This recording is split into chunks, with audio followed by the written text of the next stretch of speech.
నమస్కారం, welcome to సామాన్య news. ఈనాటి వార్తలు. దసరాల క్లియరెన్స్ లో మంత్రులు వేగం పెంచాలని ముఖ్యమంత్రి చంద్రబాబు నిర్దేశించారు.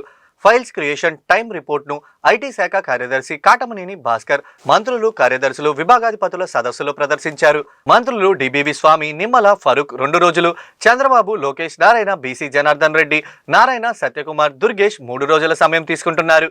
ఉప ముఖ్యమంత్రి పవన్ కళ్యాణ్ సగటున 4 రోజుల్లో ఫైల్ క్లియర్ చేస్తామని ఆర్థిక మంత్రి పయోల కేశవ్ 11 రోజులు తీసుకుండగా, కొల్లు రవీంద్ర, మండిపల్లి రాంప్రసాద్ అత్యధికంగా 15 రోజుల సమయం తీసుకుంటున్నట్లు తెలిపారు. త్వరగా ఫైల్స్ క్లియర్ చేయాలని సీఎం సూచించారు. Department is very weak in technology. Now we have to gear up. I want to reduce the total pendency. How to reduce unnecessary litigation. And sometimes cost effective. దీనివల్ల ఏమవుతుందంటే ఎవరైతే crime చేస్తారో వాళ్ళు తప్పించుకుంటున్నారు. Sensitive cases different చేసి, routine files అని differentiate చేసి, how to make it, then how to measure. అంటే ఫ్యూచర్ లో చేస్తాం సార్. ఆల్రెడీ ఉన్న ఫైల్ కి ఇప్పుడు మళ్ళీ మనం చేయాలంటే ఈచ్ ఫైల్ మాన్యువల్ గా చేయాలి. ఇన్ ఫ్యూచర్ లో will give a tab where it is a critical case, non critical అని will try to classify that sir. Ravindra sir కూడా అవే sir. Most of them are those sand vigilance cases ఉన్నాయి. Manohar sir గారి దగ్గర కూడా అవే sir, vigilance cases are there. Payyavula Keshav గారి దగ్గర ఉన్నాయి డబ్బులకు సంబంధించిన సార్. ఇప్పుడు కాస్ట్ అంత డిఫరెన్స్ ఉండడానికి వీలు. రాంప్రసాద్ రెడ్డికి ఏం కేసులు ఉన్నాయి? 15 రోజులు. ఫైనాన్స్ కాదు, ఇంకోటి కాదు. ACB and vigilance cases drop చేసే ఫైల్స్ సార్ అవన్నీ. నాకంటే కూడా సెన్సిటివ్ ఫైల్స్ ఉంటారు దగ్గర సీఎం కంటే. కాబట్టి మీరు ఏంటి ఎక్స్క్యూజులు కాదు. ఇంకా పైవర్ కేసు అయితే 11 days దగ్గర ఫైనాన్స్ ఏమి ఉండవు. ఆయన ఫైనాన్స్ అంతా సెక్రటరీ పంపించేస్తారు. అయితే అవసరమైతే కూడా ప్లానింగ్ కి పంపించి ప్లాన్ చేసి తెమ్మని చెప్పండి బంచెస్ గా. డిపార్ట్మెంట్స్ కి ఇచ్చిన బడ్జెట్ కి మించి వచ్చిన ప్రపోజల్స్ వస్తున్నాయి సార్. సో అక్కడ ఏమవుతుందంటే సెన్సిటివిటీ మనం క్లియర్ చేయాలి అంటేమో వీఆర్ క్రాసింగ్ ది బడ్జెట్. అది బియాండ్ వెళ్ళినప్పుడు కొంచెం మనం అక్కడ హోల్డ్ చేసి మళ్ళీ కన్సర్న్ మినిస్టర్ తో మాట్లాడి political first phase every department with in the budget they have to reorient. That is a must. మనకి ఇంకా కంఫర్ట్ వచ్చి మన దగ్గర డబ్బులు విపరీతంగా ఉండి ఫ్రీగా ఇచ్చే పరిస్థితుల్లో మనం లేం. Hand to mouth we're struggling. Struggle will go on some more time sir. వీటిలో 70% అవే ఉంటాయి సార్. 30% మాత్రమే మనకి ఈ సర్వీస్ మ్యాటర్స్ క్లారిటీ కోసం హోల్డ్ చేయడం సార్. అదర్ దాన్ దట్ మా దగ్గర వేరే ఏం లేదు సార్. నాకు తెలియదు, నేను కామెంట్ చేయడం నా బాధ్యత. మీరు అన్నారు కాబట్టి next time I will go through your file అని. పల్లెలను అభివృద్ధి చేసేందుకు తాను పంచాయతీరాజ్ శాఖ మంత్రిగా బాధ్యతను తీసుకున్నానని డిప్యూటీ సీఎం పవన్ కళ్యాణ్ అన్నారు. మంగళగిరిలో పంచాయతీరాజ్, గ్రామీణ అభివృద్ధి, నీటి సరఫరా శాఖ అధికారులను, ఉద్యోగులతో పవన్ మాటమంతి నిర్వహించారు. శాఖపరమైన సమస్యలను ఉద్యోగులను అధికారులు, ఉప ముఖ్యమంత్రి దృష్టికి తీసుకువచ్చారు. పంచాయతీ కార్యదర్శులను పంచాయతీ అభివృద్ధి అధికారులుగా మార్చడంపై ఆయా శాఖ ఉద్యోగులను పవన్ కళ్యాణ్ కు కృతజ్ఞతలు తెలిపారు. సంపద సృష్టిస్తేనే అభివృద్ధి సాధ్యమని పవన్ అన్నారు. క్లీన్ అండ్ ట్రాన్స్పరెంట్ గవర్నెన్స్ కావాలి ఈ మన శాఖ, నా కంట్రోల్లోని శాఖ గురించి. ఎఫిషియెంట్ అఫీషియల్స్ ఉన్నప్పుడు మనం ఇవ్వగలిగేది పాలసీ డైరెక్షన్ ఇస్తాం. సో సమర్థవంతంగా చేసి ఈ రోజున మనం సాధించింది ఏంటి అంటే, ముందు 10,000 మంది పైచిలుకు దాదాపు ఇంకొక 3-4 వేలు వస్తాయి మన ప్రమోషన్స్. ఇది ఉమ్మడి ఆంధ్రప్రదేశ్లో కూడా జరగలేదు. మేము ఎంత మనస్ఫూర్తిగా ట్రాన్స్పరెంట్గా మేము నిలబడ్డాము. మీరు ఇదే స్ఫూర్తితోటి గ్రామాల్లో అదే మీరు తీసుకెళ్ళాలని మేము కోరుకుంటున్నాము. ఫస్ట్ మన సంపదని ఉత్పత్తి చేసిన తర్వాతే, సంపదని పెంచిన తర్వాత మనం ఏదైనా అడగలం. మనం పని చేయకుండా, ఏ అభివృద్ధి చూపించకుండా, ఇన్ఫ్రాస్ట్రక్చర్ డెవలప్ చేయకుండా, ఇన్ఫ్రాస్ట్రక్చర్కి అసలు డబ్బులు పెట్టకుండా ఎలాగ మనకి సంపద పెరుగుద్ది? పొలిటికల్ వ్యవస్థ కొంత మారాలి, అకౌంటబుల్ వ్యవస్థ ఉండాలి. నా కోరిక, నా విజ్ఞాపన, నా విన్నపం, మేము ఏదైతే సదుద్దేశంతో చేసామో దాన్ని మీరు ప్రజలకి చేరువయ్యేలాగా మీరు ఆ సేవలు చేయమని మనస్ఫూర్తిగా కోరుకున్నాం. రాష్ట్రీయ గ్రామ స్వరాజ్ అభియాన్ కార్యక్రమంలో Andhra Pradesh state institute of rural development ద్వారా 2,67,503 మంది ఉద్యోగులు మరియు స్థానిక సంస్థల ప్రతినిధులకు కెపాసిటీ బిల్డింగ్లో శిక్షణ ఇచ్చి గతంలో దేశంలో 24వ స్థానంలో ఉన్న ఆంధ్రప్రదేశ్ని ఈరోజు నారా చంద్రబాబు నాయుడు గారి నాయకత్వంలోని కూటమి ప్రభుత్వం మొదటి స్థానంలోకి తీసుకొచ్చాం. చట్టబద్ధంగా మీకోసం చేయగలిగినవన్నీ మేము చేస్తాం. నేను ఖచ్చితంగా మీకు మాటిస్తున్నాను. ప్రజలకు సేవలు అందించే ప్రక్రియలో మీరు మీ వంతు, నేను ఒకటే కోరుకుంటూ నిష్పక్షపాతంగా పారదర్శకంగా వ్యవహరించమని మనస్ఫూర్తిగా కోరుకుంటాను. నంద్యాల గుంతకల్లు మధ్య పగటిపూట కూడా రైలును నడపాలని ఎంపీ సబరి కోరారు. నంద్యాల గుంటకల్లు మధ్య 4 రైళ్లు నడుస్తున్నా అవి రాత్రి, అర్ధరాత్రి సమయంలో రావడంతో ప్రయాణికులు తీవ్ర ఇబ్బందులు పడుతున్నారని ప్రశ్నోత్తరాల సమయంలో లోక్సభ దృష్టికి తీసుకువెళ్లారు. సానుకూలంగా స్పందించిన కేంద్ర మంత్రి అశ్విన్ వైష్ణవి సంబంధిత అధికారులతో మాట్లాడి త్వరలోనే సమస్యను పరిష్కరిస్తామని హామీ ఇచ్చారు. Nandyal and Guntakal trains. There are 4 trains that have been mentioned, and all 4 trains travel at a very odd timings. That is 12:55, 1:30 and 2:20 in the midnight, and also one train in the night, 8:20. So there are thousands of people that travel who are daily commuters and students and also office goers.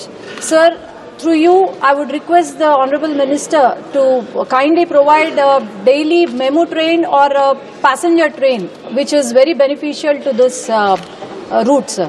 Honorable Speaker, sir, Honorable Member has raised a genuine problem about no daytime train in her constituency between Nandyal and Guntakal. I have checked this entire matter in good detail. There are certain technical issues regarding the maintenance facilities at Nandyal. There is some maintenance facility for ICF coaches in Guntakal, but there is no maintenance facility in Nandyal. So I have asked the team to figure out some solution, find out a way by which this problem can be solved. At this point of time, we are working on it, and I'll also have a detailed discussion with the field officials very soon. And whenever and as soon as a solution can be found out, I'll inform the honorable member. So my supplementary question, this is regarding Don and Dupadu Betamcharla railway, sir. This train, actually the sanction has been there, and also the final location survey was already done in 2023 itself, sir. But this is a very important issue, sir, because it connects to the Orvagal industrial node, and also it reduces the distance by 50 to 60 kilometers from Kurnool and Nandyal, sir.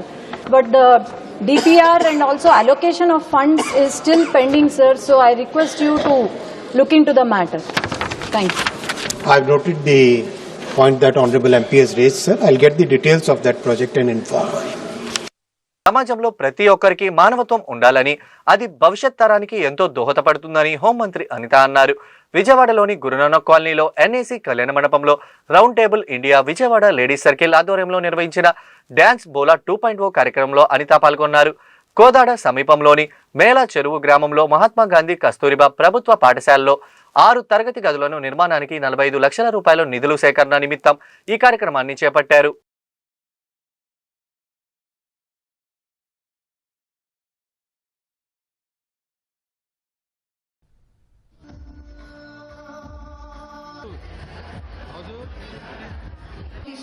It is a new form of so for sunrise parties we can have also continue to support participation alage kalpani us today ma'am. ఈ రోజుల చేతుల్లో ఫోన్లు ఉన్నా కూడా video తీసి live reel చేస్తున్నారు. అటువంటి situations లో ఇంతమంది ఫ్యామిలీస్ నుంచి లేడీస్ బయటకు వచ్చి ఒక మంచి కాజ్ గురించి పోరాటం చేయడమే కాకుండా అందరూ కూడా చేయి కలిపి ఒక అనాథ పిల్లలకి, దట్టు అనాథ ఆడపిల్లలకి సంబంధించి వాళ్ళకు ఒక విద్యను అందించాలి, వాళ్ళకు ఒక దారి చూపించాలి అని మీరందరూ ముందుకు రావటం అనేది నిజంగా చాలా శుభ పరిణామం కింద భావించాలి. స్కూల్స్ కన్స్ట్రక్ట్ చేసేదానికి, అదేవిధంగా ఈరోజు ఎన్నో కార్యక్రమాల్లో పాల్పంచుకునేదానికి అంతర్జాతీయ స్థాయిలో, జాతీయ స్థాయిలో ఈ ఆర్గనైజేషన్ కూడా ముందుకు నడవటం అనేది నిజంగా చాలా శుభపరిణామం. D3 ప్రోగ్రామ్ తో అంటే డాజల్ ఇన్ డిసెంబర్ డాన్స్ బోలా మెగా తంబోలా షో ఒక మన విజయవాడ ఉమెన్స్ కి పెట్టి ఫండ్ రైజింగ్ ఈవెంట్ చేయడం జరుగుతుంది. మేము ఎందుకు ఫండ్ రైజింగ్ ఈవెంట్ చేస్తున్నాం అంటే ఒక చారిటీ పర్పస్ అండి. మన ఆంధ్ర తెలంగాణ బోర్డర్ లో ఒక స్కూల్ ఫైండ్ అవుట్ చేశాము. వాళ్ళు ఆర్ఫన్ గర్ల్స్ అండి, అంటే సింగిల్ పేరెంట్ ఉన్నోళ్ళు, అసలు పేరెంట్స్ లేనోళ్ళు ఒక 250 మంది పిల్లలు, బాలికలు చదువుకుంటున్నారు. వాళ్ళు చదువుకునేటప్పుడు ఒక క్లాస్ రూమే ఉంది, వేరే ఫెసిలిటీస్ ఏమీ లేవు. ఆ 250 మంది ఏం చేస్తున్నారు, చెట్టు కింద కూర్చొని చదవటం జరుగుతుంది. వాళ్ళకి 6 క్లాస్ రూమ్స్ కన్స్ట్రక్ట్ చేద్దామని ముందుకు వచ్చి ఈ ఫండ్ రైజింగ్ ఈవెంట్ చేయడం జరిగిందండి. అంతర్జాతీయంగా వస్తున్న మార్పులకు అనుగుణంగా ఏఐ, క్వాంటమ్ కంప్యూటరింగ్ వంటి అత్యాధునిక సాంకేతిక ఆంధ్రప్రదేశ్ను అందిపుచ్చుకుంటుందని మంత్రి లోకేష్ పేర్కొచ్చారు. ఈ రంగంలో యువతకు ప్రత్యేక శిక్షణ అందిస్తున్నట్లు తెలిపారు. శాన్ ఫ్రాన్సిస్కోలోని council general of India Srikar రెడ్డిని లోకేష్ మర్యాదపూర్వకంగా కలిశారు. ఈ సందర్భంగా ఆయన మాట్లాడుతూ పెట్టుబడిదారులతో సహృద్భావ వాతావరణంతో స్పీడ్ ఆఫ్ డూయింగ్ బిజినెస్ పరిశ్రమలకు చెల్లించే ప్రోత్సాహకాల వల్ల గత 18 నెలల్లో 20 లక్షల కోట్లకు పైగా పెట్టుబడులకు ఒప్పందాలు కుదుర్చుకున్నామని, వివిధ రంగాల్లో పెట్టుబడులకు ఏపీలోనే విస్తృత అవకాశాలు ఉన్నాయని అన్నారు. పారిశ్రామిక అభివృద్ధి సహకరించాలని కోరారు. Andhra Pradesh, the state that I represent, is one of the youngest states in India. We are about $180 billion economy, aspiring to be a $2.4 trillion economy. That means we need to grow at a CAGR of 15% year on year. And the way we've approached this growth is a clusterization: automotive, renewable energy, electronics, compressed biogas, ports, aqua, all the way up to, of course, AI. Data city and the whole ecosystem. Renewable energy, we are among the top 5 in the country. So now we want to be either 1, if not 2, in the sectors that we operate in. So this is in automotive, drones, space. We're doing this in electronics manufacturing. We're doing this in medical devices, pharma, chemical, IT, of course, IT services, the entire data city. So that's been a very regimented approach in the way we believe that clusters have to be built out, and that's what makes, again, Andhra Pradesh very unique. And Mr. Naidu is known to positively influence policy in the interest, of course, of the nation, and the state gets a first mover advantage. Case in point, ArcelorMittal project. Case in point, what we have done with Google. Coming to AI, so for us, we believe that the investment of Google is just the beginning. I believe it's a catalyst. Today we spent almost 2 hours with the leadership team of Google to look at how can we now leverage upon it. Of course, I want to create more jobs. How do I look at the manufacturing, the build out? You will have to replace all the servers. There's the end of life. How do you do manufacturing? So all that is my vertical bit. But a horizontal bit is how do I prepare my workforce? So how do I embrace AI? There's no point of resisting it. Change is inevitable. So how do I revamp my curriculum? How do I create cutting edge research happening? This is the kind of approach that we're taking. And my chief minister has this vision of one family, one AI. So can each family member create a use case and how they should use the AI to improve their lives or learn or improve learning outcomes. So think about it from a farmer. Think about it from skill census. So it's a very wacky project that we're doing, which I think we'll present it at the AI Summit in Feb. Imagine we'll be able to assess skills across trades using conversational AI. It's a very powerful thing. గత YCP ప్రభుత్వం చేసిన ఆర్థిక విధ్వంసంతో 2019-24 మధ్య రాష్ట్రం 7 లక్షల కోట్ల రూపాయలు నష్టపోయిందని Swarnandhra P4 foundation vice chairman Kutumbarao తెలిపారు. దీంతో ప్రభుత్వం 72,000 కోట్ల ఆదాయం కోల్పోయిందని అన్నారు. 2014-19లో టీడీపీ హయాంలో రాష్ట్ర జీఎస్డీపీ వృద్ధి 13.21%గా తెలంగాణ కంటే ముందంజలో ఉందని గుర్తు చేశారు. 2019-24 మధ్య 9.1% పడిపోయిందని మండిపడ్డారు. 18 నెలల్లో చంద్రబాబు ప్రభుత్వం చేపట్టిన చర్యల వల్ల ఆర్థిక వ్యవస్థ మళ్లీ గాడి తప్పిందని అన్నారు. కూటమి ప్రభుత్వం నిర్దేశించిన లక్ష్యం ప్రకారం ఏటా జీఎస్డీపీలో 15% వృద్ధి రేటు సాధిస్తే 2047-48కి తలసరి ఆదాయం 66 లక్షల రూపాయలకు చేరుతుందని కుటుంబరావు తెలిపారు. 2019 నుంచి 2024 మధ్యలో జరిగిన విధ్వంసంతో ఒక్క జీడీపీ రూపేణా నష్టపోయింది 7 లక్షల కోట్ల పైచిలుకు అన్నమాట. జీడీపీ పెరగాల్సింది తగ్గింది. దానికి పర్యావసనంగా మనకి రావాల్సిన ట్యాక్సెస్ కూడా దాదాపు 70,000 కోట్ల పైగానమాట నష్టపోవటం చూసాం. మనం 2014-15 నుంచి 2018-19 మధ్యలో పెరిగిన తీరు 13.21% అనమాట జీడిపి గ్రోత్ రేట్. అదే టైం అప్పుడు తెలంగాణ కూడా పోటీగా దాదాపు 13.5% తోటి పెరిగింది. అయితే 2019-24 మధ్యలో జరిగిన విధ్వంసంతో అనమాట జీడిపి గ్రోత్ రేటు 9.1%కి పడిపోవటం, వేరస్ తెలంగాణ ఇంకా డబుల్ ఫిగర్స్లో 11% వరకు అనమాట దాదాపు గ్రో అవ్వటంతో గ్యాప్ ఎంత పెరిగిపోయిందంటే ఇప్పుడు తలసరి ఆదాయం ఆంధ్రప్రదేశ్ ప్రజలది చూస్తే గనక కేవలం 2,66,000 దగ్గరలో ఉంది. అదే తెలంగాణది 3,87,000 దగ్గరలో ఉంది. విజన్ డాక్యుమెంట్ ఏదైతే మనం ప్రిపేర్ చేసుకున్నామో గ్రోత్ రేటు గనక మనం పెరుగుంటే గనక 2047-48కి మన జిఎస్డిపి 292 లక్షలు ఉండేది. తలసరి ఆదాయం దాదాపు 49 లక్షలు అయిపోయేది. అదే ఇప్పుడు ముఖ్యమంత్రి గారు పెట్టుకున్న టార్గెట్ కూడా కనీసం 15% చొప్పున పెరగాలి ప్రతి సంవత్సరం అని. 15% చొప్పున పెరిగితే ఖచ్చితంగా ఆంధ్రప్రదేశ్ జిఎస్డిపి 25 టైమ్స్ అన్నమాట పెరగటం. అంటే తలసరి ఆదాయం దాదాపు 66 లక్షలకు అన్నమాట చేరటం కూడా ఖాయం. ఇది 2047-48కి అంచనాలు.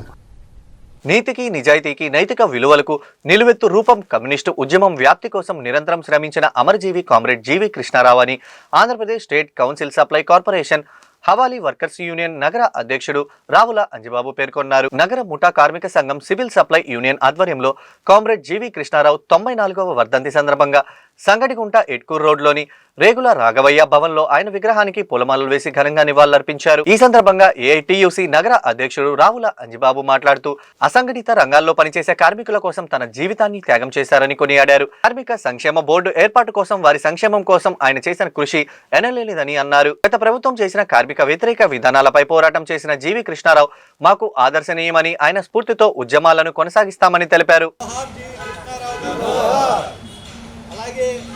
నగర ముఠా కార్మిక సంఘం జీవి కృష్ణారావు గారి 94వ జయంతి ఈరోజు నగర ముఠా కార్మిక సంఘం సివిల్ సప్లైస్ కార్మికుల ఆధ్వర్యంలో నిర్వహించుకోవటం జరుగుతుంది. ఏదైతే జీవి కృష్ణారావు గారు అసంఘటిత రంగ కార్మిక వర్గాన్ని ఏకం చేసి రాష్ట్ర వ్యాప్తంగా వాళ్ళ హక్కుల కోసం నిరంతరం పోరాటాలు జరిపి వారి హక్కుల కోసం సాధించుకోవటం జరిగింది. అలాగే నేడు కేంద్ర రాష్ట్ర ప్రభుత్వాలు అనుసరిస్తున్న కార్మిక ప్రజా వ్యతిరేక విధానాలపై ఆయన చూపిన దారిలో పెద్ద ఎత్తున ఆందోళనకి కార్మిక వర్గం సిద్ధమవుతుంది.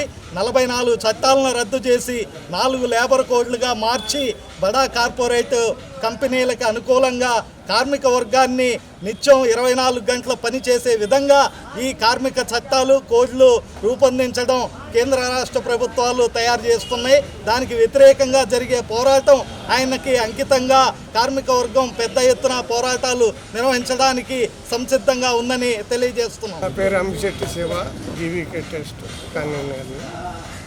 కార్మిక సంఘాలు, కార్మిక పోరాటాలు నిత్యం ఎప్పుడు ఉద్యమాల ద్వారా వాళ్ళ అసంఘటిత కార్మికుల హక్కుల సాధన కోసమై ఏఐటీసీ దాని అనుబంధ సంస్థలన్నీ నిర్విరామంగా పనిచేస్తామని ప్రతిజ్ఞ చేస్తుంది.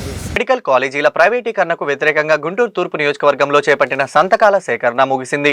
ఇందులో భాగంగా 60,000కు పైగా సంతకాలు చేసిన పత్రాలను జిల్లా వైఎస్ఆర్ కాంగ్రెస్ కార్యాలయంలో అందజేశారు.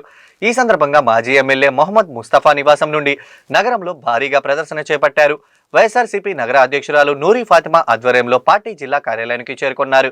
వైఎస్ఆర్సీపీ జిల్లా అధ్యక్షుడు అంబటి రాంబాబుకు సంతకాలు చేసిన పత్రాలను సమర్పించారు. ఈ సందర్భంగా అంబటి రాంబాబు, నూరి ఫాతిమా మీడియాతో మాట్లాడారు. పేదలకు విద్యను దూరం చేసేందుకు కూటమి ప్రభుత్వం కుట్రలు చేస్తుందని చెప్పారు.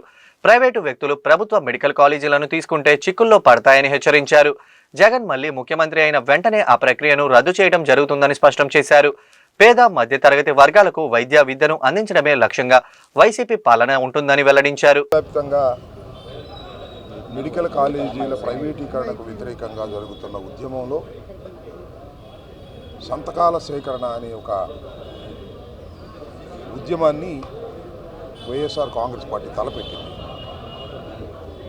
రాష్ట్ర వ్యాప్తంగా సుమారుగా 1 కోటి సంతకాలను సేకరించి అవి గవర్నర్కి సమర్పించాలనేది మా ఉద్యమంలో ఒక తుదిఘట్టం. ఈ ఉద్యమానికి దానిలో నిన్నటి వరకు రాష్ట్ర వ్యాప్తంగా అన్ని నియోజకవర్గాల్లోనూ సంతకాల సేకరణ కార్యక్రమాన్ని పూర్తి చేయడం జరిగింది. ఈరోజు అన్ని జిల్లా కేంద్రాలకి ఆ జిల్లాలో ఉన్నటువంటి నియోజకవర్గాల ఇన్ఛార్జీలు పూర్తి చేసినటువంటి సంతకాలను లెక్క చూసుకొని అవన్నీ తీసుకొచ్చి ఈరోజు జిల్లా పార్టీ ఆఫీసులో జమ చేస్తారు.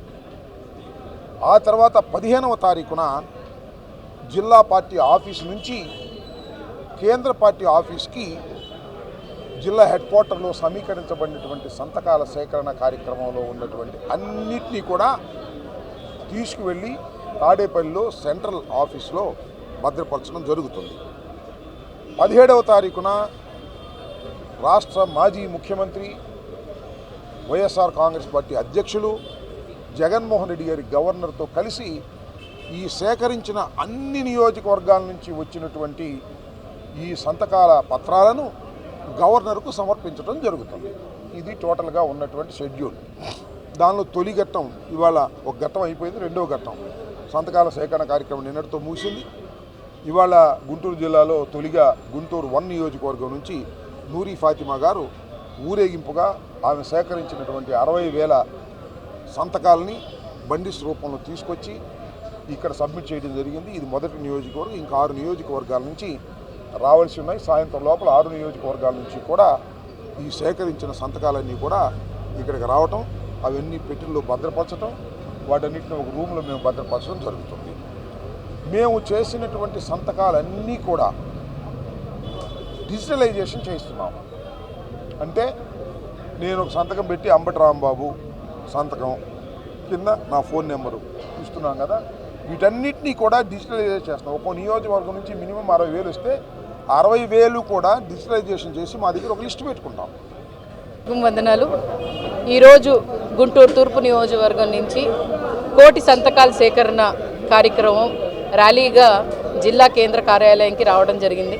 మరి ఇక్కడ అంబటి రాంబాబు గారి అధ్యక్షతన, అలాగే అంబటి రాంబాబు గారి ఆధ్వర్యంలో ఈరోజు 1,000,000 సంతకాల పేపర్ని అందించడం జరిగింది. ర్యాలీ చాలా చక్కగా జరిగింది. ప్రజలకి అర్థమయ్యే విధంగా, ప్రజలకి అర్థం చేసుకునే విధంగా ఈరోజు ప్రతి ఒక్క క్యాడర్తో కలిపి వైఎస్ఆర్సీపీ కుటుంబ సభ్యులందరితో కలిసి ఈరోజు ర్యాలీగా రావడం జరిగింది. రాష్ట్రం మొత్తం కూడా 175 నియోజకవర్గాల్లో ఈరోజు 10వ తారీఖున మరి కేంద్ర కార్యాలయాలకి పంపించటం, అలాగే దీని గురించి స్పష్టంగా వాడవాడలా, అలాగే ప్రతి ఇంటికి ప్రతి గడపకి తెలిసే విధంగా వైఎస్ఆర్సీపీ కార్యకర్తలందరూ వెళ్ళి వాళ్ళు స్వచ్ఛందంగా వాళ్ళందరూ దీంట్లో పాల్గొని దీని తీవ్రత, అలాగే దీనివల్ల వచ్చే ఇబ్బందులు, దీనివల్ల మన రాష్ట్రం మరి ఏ విధంగా మోసపోయింది, ప్రజలు ఏ విధంగా మోసపోయారని చెప్పి మరి వాళ్ళందరికీ చెప్పడం జరిగింది.